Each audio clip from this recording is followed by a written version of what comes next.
Bom dia, meus amigos, bom dia, minhas amigas. Que esta sexta-feira, dia 1º de abril de 2022, seja para todos nós de muita paz, equilíbrio e esperança. A mensagem amiga de hoje abre espaço para homenagearmos aquele que foi considerado o maior e o mais prolífico médium psicógrafo do mundo em todas as épocas. Estou falando do nosso querido Francisco Cândido Xavier, que nasceu em Pedro Leopoldo, Minas Gerais, em 2 de abril de 1910. Portanto, amanhã, sábado, dia 2 de abril, será comemorado os 112 anos do seu nascimento. Desde os 4 anos de idade, o menino Chico teve a sua vida assinalada por diversas manifestações. De formação católica, o garoto orava com extrema devoção, conforme lhe ensinara Dona Maria João de Deus, a querida mãezinha, que o deixaria órfão aos 5 anos de idade. O menino foi crescendo, sempre puro e sempre bom, incapaz de uma palavra obscena, de um gesto de desobediência. Conversava com a mãezinha desencarnada, ouvia vozes confortadoras. A necessidade de trabalhar desde cedo para auxiliar nas despesas domésticas foi em sua vida, conforme ele mesmo o diz, uma bênção indefinível. Sua escolaridade vai até o curso primário, como se dizia antigamente. Trabalhou a partir dos 8 anos de idade, das 15 horas às 2 horas da madrugada, numa fábrica de tecidos. Católico até o ano de 1927, o padre Sebastião Scarzelli era o seu orientador religioso. Com a obsessão de uma de suas irmãs, a família teve que recorrer ao casal de espíritas, José Hermílio Perácio e Dona Carmen Pena Perácio, que, após algumas reuniões e o esforço da família do Chico, viu-se curada. A partir daí, foi mantido o culto do Evangelho no lar, até que, naquele ano de 1927, o Chico, respeitosamente, despediu-se do bondoso padre, que lhe desejou amparo e proteção no novo caminho. No ano de 1927, Chico funda em Pedro Leopoldo, junto com outras pessoas, o Centro Espírita Luiz Gonzaga. Nesse mesmo ano, vê pela primeira vez seu inseparável mentor espiritual, até o seu desencarne em 2002. Francisco Cândido Xavier iniciou publicamente seu mandato mediúnico em 8 de julho de 1927, em Pedro Leopoldo. Contando 17 anos de idade, recebeu as primeiras páginas mediúnicas. Em uma noite memorável, os espíritos deram início a um dos trabalhos mais belos de toda a história da humanidade. 17 folhas de papel foram preenchidas celeremente, versando sobre os deveres do espírita cristão. Emmanuel, nos primórdios da mediunidade de Chico Xavier, deu-lhe 2 orientações básicas para o trabalho que deveria desempenhar. Fora de qualquer uma delas, tudo seria malogrado. Eis a primeira. Está você realmente disposto a trabalhar na mediunidade com Jesus? Sim, se os bons espíritos não me abandonarem, respondeu o médium. Não será você desamparado, disse-lhe Emmanuel. Mas para isso é preciso que você trabalhe, estude e se esforce no bem. E o senhor acha que eu estou em condições de aceitar o compromisso? Tornou Chico. Perfeitamente. desde que você procure respeitar os 3 pontos básicos para o serviço. Como o protetor se calasse, o rapaz perguntou: qual é o primeiro? A resposta veio firme: disciplina. E o segundo? Disciplina. E o terceiro? Disciplina. A segunda mais importante orientação de Emmanuel para o médium é assim relembrada.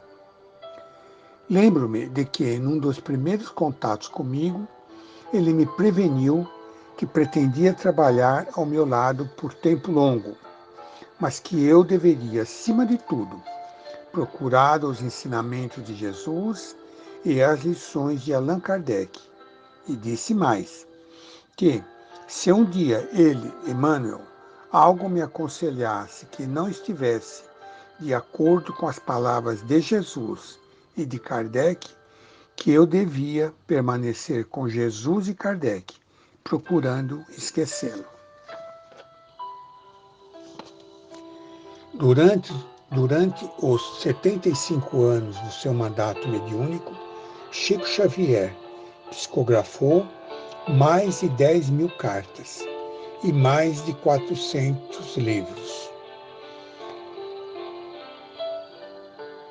Todo esse intenso trabalho foi interrompido apenas em 2002, quando desencarnou, apesar dos problemas de saúde que precocemente lhe foram companhia.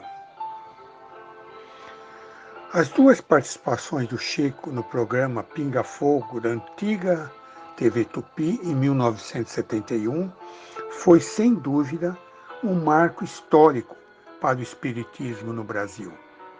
Foi o programa de TV com maior audiência da TV brasileira. A partir desse programa, houve um aumento expressivo do interesse pela procura dos centros espíritas, pela procura pelos livros espíritas e a procura pelos cursos de aprendizado da doutrina espírita. Chico desencarnou em 30 de junho de 2002 em Uberaba, Minas Gerais, cidade onde se estabeleceu desde 1959. Todo esse trabalho resultou em um acervo de diversos gêneros de literatura, tais como poemas e poesias, contos e crônicas, romances, obras de caráter científico, filosófico e religioso. Sua vida, verdadeiramente apostolar, dedicou-a, o médium, aos sofredores e necessitados, provindos de longínquos lugares, e também aos afazeres medianeiros, pelos quais nunca aceitou em absoluto qualquer espécie de pagamento. Chico sempre se sustentou com seu modesto salário, não onerando a ninguém. Aposentou-se como datilógrafo, subordinado ao Ministério da Agricultura. Jamais se lucubretou como médium. Dos 400 e poucos livros psicografados, os quais, pela lei dos homens, lhe pertenciam os direitos autorais, de todos se desfez, doando-os às federações espíritas e às instituições assistenciais beneficentes, num verdadeiro exemplo vivo de cidadania e amor ao próximo.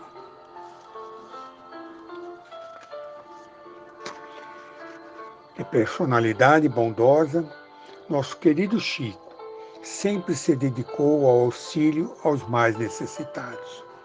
O trabalho em benefício do próximo possibilitou ao médium a indicação por mais de 10 milhões de pessoas ao Prêmio Nobel da Paz em 1981. No ano de 2012, Francisco Cândido Xavier foi eleito o maior brasileiro de todos os tempos, em evento realizado pelo Sistema Brasileiro de Televisão, o SBT. A mensagem de Emmanuel hoje não poderia ser outro tema que não fosse mediunidade. Por isso, o tema que trago chama-se No Serviço Mediúnico, do livro Palavras de Vida Eterna, psicografia do abençoado Chico Xavier. Há diversidade de dons, mas o Espírito é o mesmo. 1 Coríntios, capítulo 12, versículo 4, Paulo. Examinamos os dons espirituais, ou mais propriamente, as faculdades mediúnicas entre os aprendizes do Evangelho, o apóstolo Paulo afirma categórico no capítulo 12 de sua primeira epístola aos Coríntios. Há diversidade de dons, mas o Espírito é o mesmo. Há diversidade de ministérios, mas o Senhor é o mesmo. E há diversidade de operações, mas é o mesmo Deus que opera tudo em todos.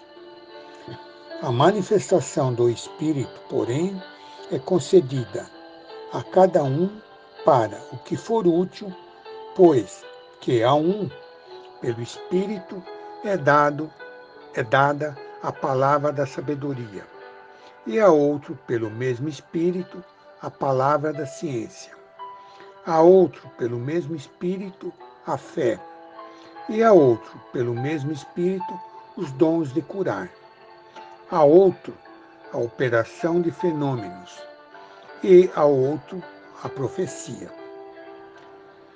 A outro, o dom de discernir os espíritos, e a outro, a variedade de línguas. E, ainda a outro, a interpretação das línguas. Mas um só e o mesmo Espírito opera todas essas coisas, repartindo particularmente a cada um como lhe apraz.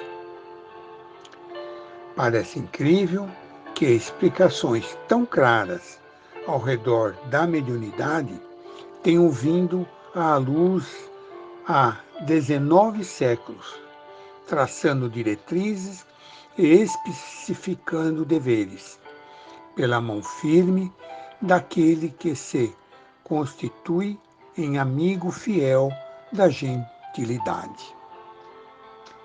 Qual disse outrora Paulo, relembremos hoje que a mediunidade é cedida a cada um para o que for útil.